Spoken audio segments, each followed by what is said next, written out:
यदि आप अपने बच्चों का एडमिशन केंद्रीय विद्यालय में करवाना चाहते हैं तो आपके लिए बहुत बड़ा खुशखबरी है, क्योंकि केंद्रीय विद्यालय संगठन ने 2026-27 के एडमिशन के लिए नोटिफिकेशन जारी कर दिया गया है। इस वीडियो में हम बात करने वाले हैं क्लास 1 और बाल वाटिका में एडमिशन के लिए कब से रजिस्ट्रेशन शुरू होगा, क्लास 2 और इससे ऊपर की कक्षाओं के लिए रजिस्ट्रेशन कब से शुरू होने वाला है, आपके बच्चों का उम्र अभी कितना होना चाहिए, जरूरी डॉक्यूमेंट्स क्या क्या होने चाहिए, और अंत में हम बात करेंगे फॉर्म भरते समय सभी को क्या क्या सावधानियां बरतनी चाहिए। नमस्कार दोस्तों, स्वागत है आपकी क्लासेस में। यदि आप हमारे चैनल पर नए हैं तो चैनल को सब्सक्राइब करके बेल आइकन की घंटी को दबा दें। चलिए हम बात करते हैं पॉइंट 1 पर। क्लास 1 और बाल वाटिका में एडमिशन के लिए आपका ऑनलाइन पोर्टल 20 मार्च 2026 को सुबह 10 बजे से खोल दिया जाएगा और यह प्रक्रिया 2 अप्रैल 2026 तक चलेगा। आप क्लास 1 और बाल वाटिका में एडमिशन के लिए ऑनलाइन माध्यम से ही रजिस्ट्रेशन कर सकते हैं, ऑफलाइन से नहीं कर सकते हैं। ऑनलाइन रजिस्ट्रेशन के लिए आप केंद्रीय विद्यालय संगठन के आधिकारिक वेबसाइट पर ही विजिट करेंगे। मैं डिस्क्रिप्शन में जो वेबसाइट है उसे मैं लगा दूंगा, आप वहां से देख सकते हैं।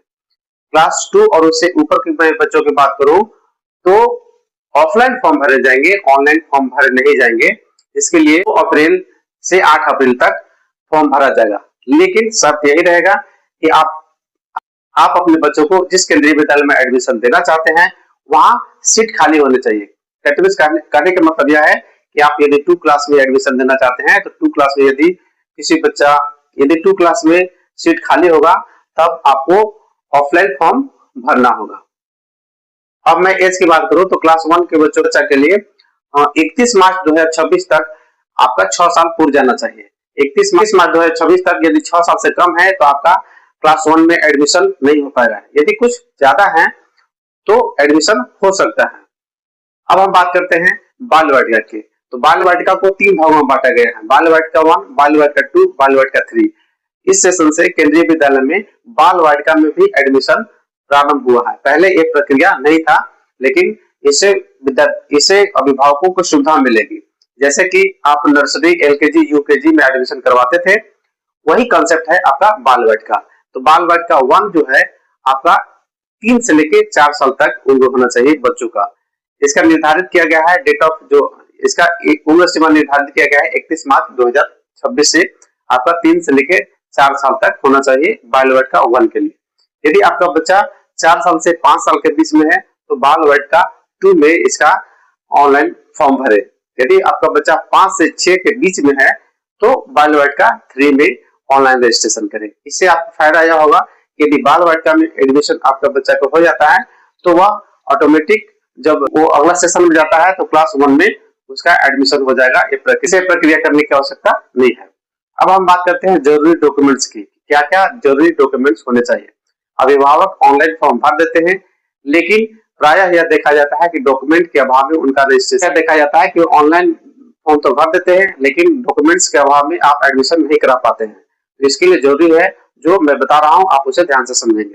पहला है कि बच्चों का बर्थ सर्टिफिकेट होना अनिवार्य है। बर्थ सर्टिफिकेट कहां से बनवाइएगा, तो जो आपका ऑनलाइन बर्थ सर्टिफिकेट बनता है उसे आप बनवाइएगा, ऑफलाइन वैलिड नहीं होता है। इसके साथ साथ उसमें बर्थ सर्टिफिकेट में बच्चा के स्पष्ट नाम अंकित होना चाहिए।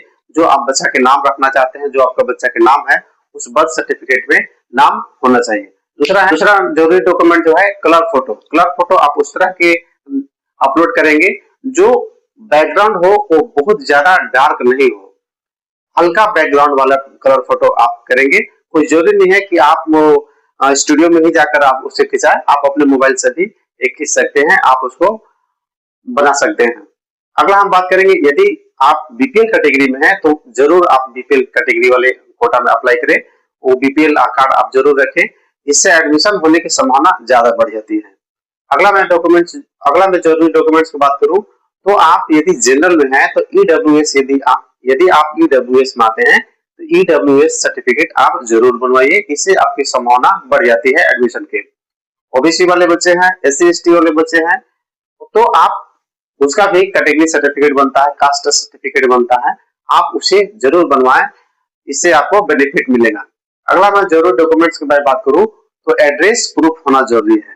गार्जियन के, आप जिस विद्यालय में पढ़ाना चाह रहे हैं उस एरिया में आपका एड्रेस प्रूफ होना चाहिए।